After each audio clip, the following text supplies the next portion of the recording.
ಚಿತ್ರಾಂಗ, ವಿಚಿತ್ರ, ನೀವು ಏನು ಹೇಳುತ್ತಿರುವಿರಿ? ನಿಮ್ಮ ಸೋದರ ರಾಮನ ಅಶ್ವಮೇಧ ಕುದುರೆಯನ್ನು ಕಟ್ಟಿ ಹಾಕಿದ್ದಲ್ಲದೆ ಯುದ್ಧವನ್ನು ಮಾಡುತ್ತಿರುವನೆ? ಹೌದು ತಂದೆ, ನೀವು ತೀರ್ಥಕ್ಷೇತ್ರದಲ್ಲಿದ್ದಾಗ ಆ ಯಾಗದ ಕುದುರೆಯು ನಮ್ಮ ನೆಲವನ್ನು ಪ್ರವೇಶಿಸಿತು. ದಮನ ಅದರ ಹಣೆ ಮೇಲಿನ ಬರಹವನ್ನು ಕಂಡು ಕೆರಳಿ ಕಟ್ಟಿ ಹಾಕಿದ್ದಾನೆ. ಅಶ್ವಮೇಧ ಯಾಗದ ಕುದುರೆ ಎಂದರೆ ಧೀರರಾದವರು ಕಟ್ಟಿ ಹೋರಾಡುವಂತೆ ಬರೆಯುವುದು ಪದ್ಧತಿ. ಪದ್ಧತಿ ಏನಾದರೂ ಇರಲಿ, ಶರಣಾಗಿ ಕಪ್ಪ ಕಾಣಿಕೆಗಳನ್ನು ಕೊಡಲು ನಾವೇನು ಕೈಲಾಗದ ಹೇಳಿಗಳೇ? ನಿಜ ಕುಮಾರ, ನಮ್ಮ ದಮನ ಅಶ್ವಮೇಧ ಯಾಗದ ಕುದುರೆಯನ್ನು ಕಟ್ಟಿ ಹಾಕಿ ಸರಿಯಾದ ಕೆಲಸವನ್ನೇ ಮಾಡಿದ್ದಾನೆ. ಕುದುರೆಯ ರಕ್ಷಣೆಗೆ ಸ್ವತಃ ರಾಮ ಸೋದರ ಶತ್ರುಘ್ನನೇ ಬಂದಿರುವನಂತೆ. ಅವನ ಜೊತೆಗೆ ಹನುಮಂತ ಮುಂತಾದ ವಾನರ ವೀರರೂ ಇರುವರಂತೆ. ಇರಲಿ, ಯಾರು ಬೇಕಾದರೂ ಇರಲಿ, ನಮ್ಮಲ್ಲೂ ವೀರರಿದ್ದಾರೆ. ಅಗತ್ಯ ಬಂದರೆ ನಮ್ಮ ದಮನನ ಬೆಂಬಲಕ್ಕೆ ನಾವು ಹೊರಡಲು ಸಿದ್ಧರಾಗೋಣ. ಹಾಗೇ ಆಗಲಿ ತಂದೆ.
ಸಲಹೆಯಂತೆ ಆಗಲಿ. ತಂದೆ, ಅನಾಹುತವಾಯಿತು, ಅನಾಹುತವಾಯಿತು. ಏನು ಅನಾಹುತವಾಯಿತು? ದಮನ ಯುದ್ಧದಲ್ಲಿ ಮೂರ್ಛಿತನಾಗಿದ್ದಾನೆ. ಅವನನ್ನು ಸೈನಿಕರು ದೂರ ಕರೆದೊಯ್ದಿದ್ದಾರೆ. ಯಾರು? ನನ್ನ ವೀರಪುತ್ರ ದಮನನನ್ನು ಮೂರ್ಛೆಗೊಳಿಸಿದವನು ಯಾರು? ಶತ್ರುಘ್ನನೊಂದಿಗೆ ಬಂದಿರುವ ವೀರನೊಬ್ಬನ ಬಾಣ ದಮನನನ್ನು ಘಾಸಿಗೊಳಿಸಿದೆ. ಅವನು ಅಷ್ಟು ಪರಾಕ್ರಮಿಯೇ? ಇನ್ನು ತಡ ಮಾಡುವಂತಿಲ್ಲ. ಮಕ್ಕಳೇ, ನಡೆಯಿರಿ ಯುದ್ಧ ಭೂಮಿಗೆ. ನಮ್ಮ ಸಮಸ್ತ ಸೈನ್ಯವು ಸಿದ್ಧಗೊಳ್ಳಲಿ. ನನ್ನ ಪುತ್ರನನ್ನು ಪರಾಭವಗೊಳಿಸಿದವನ ಮೇಲೆ ಪ್ರತೀಕಾರವನ್ನು ತೀರಿಸಿಕೊಳ್ಳೋಣ. ನಾವು ಯೋಚಿಸಿ ಮುಂದುವರಿಯುವುದು ಒಳ್ಳೆಯದು ತಂದೆ. ಯೋಚಿಸುತ್ತಾ ಕಾಲಹರಣ ಮಾಡುವ ಪ್ರಸಂಗವಲ್ಲ ಚಿತ್ರಾಂಗ. ತಂದೆ, ನೀವೇ ಯುದ್ಧಕ್ಕೆ ಬಂದರೆ ಸ್ವತಃ ರಾಮ ಸೋದರ ಶತ್ರುಘ್ನನೇ ನಿಮ್ಮ ಮೇಲೆ ಯುದ್ಧಕ್ಕೆ ನಿಲ್ಲುತ್ತಾನೆ. ನಿಲ್ಲಲಿ. ಶತ್ರುಘ್ನನ ಬೆಂಬಲಕ್ಕೆ ಹನುಮಂತ, ವಾನರವೀರರೂ ಬರುತ್ತಾರೆ. ಬರಲಿ, ಯಾರು ಬೇಕಾದರೂ ಬರಲಿ, ಎಷ್ಟು ಜನರಾದರೂ ಬರಲಿ, ಸ್ವತಃ ಶ್ರೀರಾಮಚಂದ್ರನೇ ಬರಲಿ. ಎಲ್ಲರನ್ನೂ ನಿಗ್ರಹಿಸುವ ಶಕ್ತಿ ನನ್ನೊಬ್ಬನಲ್ಲಿದೆ. ಆದರೆ ಚಿತ್ರಾಂಗ, ವಿಚಿತ್ರ, ನಿಮಗೆ ಅಂಜಿಕೆಯಾದರೆ ನೀವು ರಣಭೂಮಿಗೆ ಬರಲೇಬೇಡಿ. ನಾನು ಏಕಾಂಗಿಯಾಗಿಯೇ ಶತ್ರು ದರ್ಪವನ್ನು ಅಡಗಿಸುತ್ತೇನೆ. ಇಲ್ಲ ತಂದೆ, ನಾವು ನಿಮ್ಮ ಜೊತೆ ಬರುತ್ತೇವೆ. ಆಗಲಿ. ಸೇನಾಪತಿ ಸುಕೇತು, ನಮ್ಮ ಸೈನ್ಯವನ್ನು ಸಜ್ಜುಗೊಳಿಸಿ. ಆಗಲಿ ಪ್ರಭು, ಈಗಲೇ ಸಜ್ಜುಗೊಳಿಸುತ್ತೇನೆ. ದಮನ ವಿಶ್ರಾಂತಿಯನ್ನು ತೆಗೆದುಕೊಳ್ಳಲಿ. ನಾವೇ ಹೋರಾಟವನ್ನು ಮುಂದುವರಿಸೋಣ.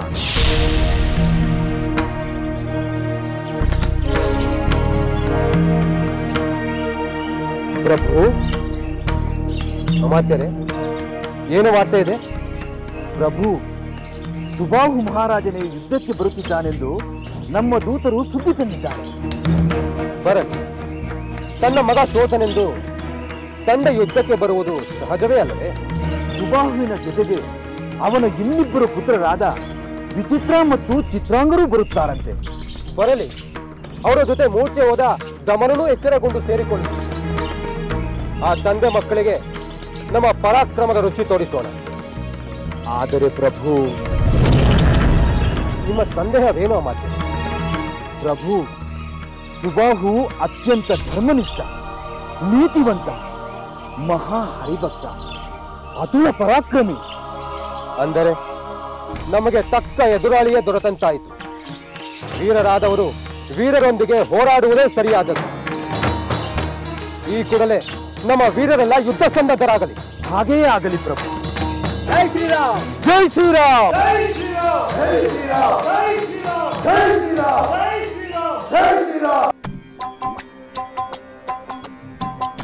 ಶುಕ ವಿನಾಶಕ ಸೌಖ್ಯ ಪ್ರದಾಯಕ ಮಂಗಳದಾಯಕ ರಾಮ ನಮೋ, ರಾಮ ನಮೋ, ಶ್ರೀರಾಮ ನಮೋ, ರಾಮ ನಮೋ, ಶ್ರೀರಾಮ ನಮೋ. ಶುಕ ವಿನಾಶಕ ಸೌಖ್ಯ ಪ್ರದಾಯಕ ಮಂಗಳದಾಯಕ ರಾಮ ನಮೋ. ರಾಮನು ಯುವರಾಜನಾಗುವ ವಿಷಯ ಕೈಕೇಯಿ ದಾಸಿ ಮಂಥರೆಗೆ ಮನದಲ್ಲಿ ಮತ್ಸರ ತಾಳುತ್ತ ನಡೆದು ಕೈಕೇಯಿ ಮನಸ್ಸನ್ನು ಕೆಡಿಸಿದಳು. ಶುಕ ವಿನಾಶಕ ಸೌಖ್ಯ ಪ್ರದಾಯಕ ಮಂಗಳದಾಯಕ ರಾಮ ನಮೋ. ಮಂಥರೆ ಮಾತಿಗೆ ಸೋತಳು ರಾಣಿ, ಮನದಲ್ಲಿ ಕೆಟ್ಟ ಹಠವನ್ನು ತಾಳಿ ಮಗನಿಗೆ ರಾಜ್ಯವು ಸಿಗಲಿ ಎಂದು, ಮಗನಿಗೆ ರಾಜ್ಯವು ಸಿಗಲಿ ಎಂದು ತಲೆಯನ್ನು ಕೆದರಿ ಶೋಕವ ನಟಿಸಿ ಕುಳಿತಿಹಳು. ಶುಕ ವಿನಾಶಕ ಸೌಖ್ಯ ಪ್ರದಾಯಕ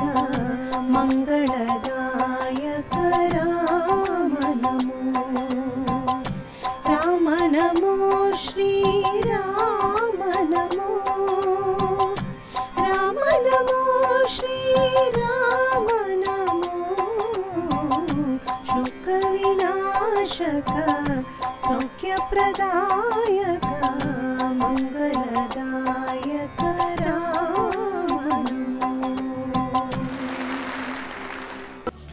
ಆಹಾ ಆಹಾ, ಅಮೋಘ, ಅಪ್ಯಾಯಮಾನ. ಮಕ್ಕಳೇ, ನಿಮ್ಮ ಕಂಠದಲ್ಲಿ ಸಾಕ್ಷಾತ್ ಸರಸ್ವತಿಯೇ ಕುಳಿತು ಹಾಡಿಸುತ್ತಿದ್ದಾಳೆ. ನಿಮ್ಮ ಬಾಯಿಂದ ಶ್ರೀರಾಮನ ಪವಿತ್ರ ಚರಿತೆಯನ್ನು ಕೇಳಿದವರ ಜನ್ಮ ಪಾವನವಾಗುತ್ತದೆ. ನಿಮಗೆ ಅನಂತ ವಂದನೆಗಳು. ಅಯ್ಯ, ನಿಮ್ಮ ಪ್ರಶಂಸೆ, ವಂದನೆ ಎಲ್ಲವೂ ನಮ್ಮ ಗುರುಗಳಿಗೆ ಸಲ್ಲಬೇಕು. ನಮ್ಮ ಗಾಯನ ನಿಮಗೆ ಆನಂದ ಉಂಟು ಮಾಡಿದ್ದರೆ ಅದಕ್ಕೆ ಕಾರಣ ನಮ್ಮ ಗುರುಗಳು. ಅಂಥ ಮಹಾನುಭಾವರಾದ ನಿಮ್ಮ ಗುರುಗಳು ಯಾರು ಮಕ್ಕಳೇ? ವಾಲ್ಮೀಕಿ ಮಹರ್ಷಿಗಳು. ನಾವು ಅವರ ಆಶ್ರಮದಲ್ಲೇ ಬೆಳೆದವರು. ಬಹಳ ಸಂತೋಷ. ಮಕ್ಕಳೇ, ನನ್ನದೊಂದು ಕೋರಿಕೆ ಇದೆ, ನಡೆಸಿಕೊಡುತ್ತೀರಾ? ಅಂತ ಕೋರಿಕೆ ಏನು? ಅದು ಏನೆಂದು ಕೇಳಿದ ಮೇಲೆ ನಡೆಸಿಕೊಡುವುದೋ ಇಲ್ಲವೋ ಎಂದು ಹೇಳಬಹುದು. ಇಷ್ಟು ಮಧುರವಾಗಿ ಹಾಡುವ ನೀವು ಹೀಗೆ ಹಾದಿ ಬೀದಿಗಳಲ್ಲಿ ಎಲ್ಲೆಂದರಲ್ಲಿ ಹಾಡಿ ಆಯಾಸ ಪಡುವುದು ಉಚಿತವಲ್ಲ. ಅಯ್ಯ, ನಮಗೆ ಆಯಾಸವಾಗುವುದೆಂದು ಯಾರು ಹೇಳಿದರು? ನಾವು ಹಲವು ದಿನಗಳಿಂದ ಎಷ್ಟೋ ಕಡೆ ಹಾಡಿ ಆನಂದ ನೀಡಿ ಆನಂದ ಪಡೆದಿದ್ದೇವೆ. ಮಕ್ಕಳೇ, ನೀವು ಅಮಾಯಕರು, ನಿಮಗೆ ತಿಳಿಯುವುದಿಲ್ಲ. ನಿಮ್ಮಂತ ಗಂಧರ್ವ ಗಾಯಕರು ಶ್ರೀಮಂತ ರಸಿಕರ ಮುಂದೆ ದೊಡ್ಡ ಸೌಧಗಳಲ್ಲಿ ಹಾಡಬೇಕು. ಅದೇ ಚೆನ್ನ. ಬನ್ನಿ, ನನ್ನದೇ ದೊಡ್ಡ ಸೌಧವಿದೆ. ಅಲ್ಲಿ ಸುವರ್ಣ ಪೀಠದಲ್ಲಿ ಕುಳಿತು ಹಾಡುವರಂತೆ. ಹೀಗೆ ಬಯಲಿನಲ್ಲಿ ಬಿಸಿಲು ಮಳೆ ಗಾಳಿಯಲ್ಲಿ ಕಷ್ಟಪಡುವುದೇಕೆ? ಅಯ್ಯ, ಬಿಸಿಲು ಮಳೆ ಗಾಳಿ ಪ್ರಕೃತಿಯ ಸಹಜ ವ್ಯಾಪಾರ. ಹಾಡುವ ನಮಗೆ ಅವು ತಟ್ಟಿದರೆ ಕೇಳುವವರಿಗೂ ತಟ್ಟುತ್ತದಲ್ಲವೇ? ಕೇಳುವ ಸಜ್ಜನರಿಗೆ ಬಿಸಿಲು ಮಳೆ ಗಾಳಿ ತೊಂದರೆ ಕೊಡುವುದಿಲ್ಲ ಎಂದ ಮೇಲೆ ಅವುಗಳಿಂದ ನಮಗೂ ತೊಂದರೆಯಾಗುವುದಿಲ್ಲ. ಇದು ನಿಮ್ಮ ಸರಳತನ.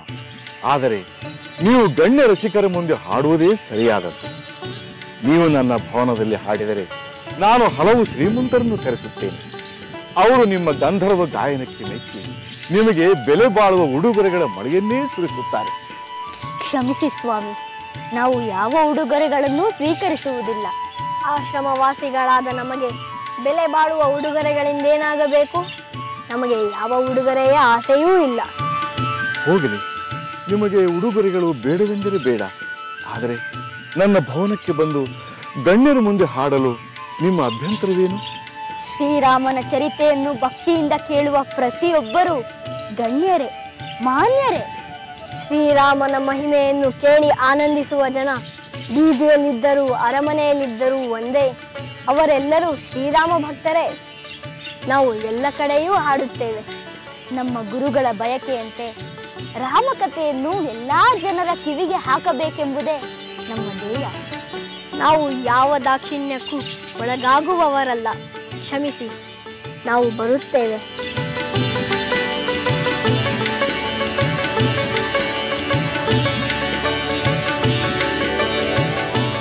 ಭಲೆ ಭಲೆ, ಎಂಥ ಶ್ರದ್ಧೆ, ಎಂಥ ಸ್ವಾಭಿಮಾನ.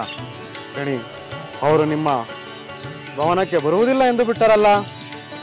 ಬರದಿದ್ದರೆ ಬೇಡ. ಅಮಾತ್ಯರಿಗೆ ತಿಳಿಸಿದರೆ ಅವರು ಅವರನ್ನು ಅರಮನೆಗೆ ಕರೆಸಿಕೊಳ್ಳುತ್ತಾರೆ.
ಸೀತೆ ಸಹನೆಗೆ ಸೋತಿತು.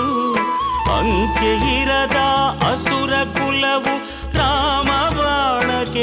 ಬೆಳಗಿತು. ದೂರವಿರಲಿ ಸನಿಹವಿರಲಿ ರಾಮ ಹೃದಯ ನಿವಾಸಿನಿ. ಯುಗವು ಯುಗವು ಸಾಗಲಿ ಅಕಳಂಕ ಪ್ರೇಮ ಪ್ರಬೋಧಿನಿ. ಅಮರ ಗಾಧೆ ಧರಣಿ ಜಾತೆ ಸಾಧ್ವೆ ಸೀತೆ ಸುಚರಿತೆ. ಸಹನ ಶಕ್ತಿ ಪತಿಯ ಭಕ್ತಿ ಲೋಕಮಾನ್ಯ ವಂದಿತೆ.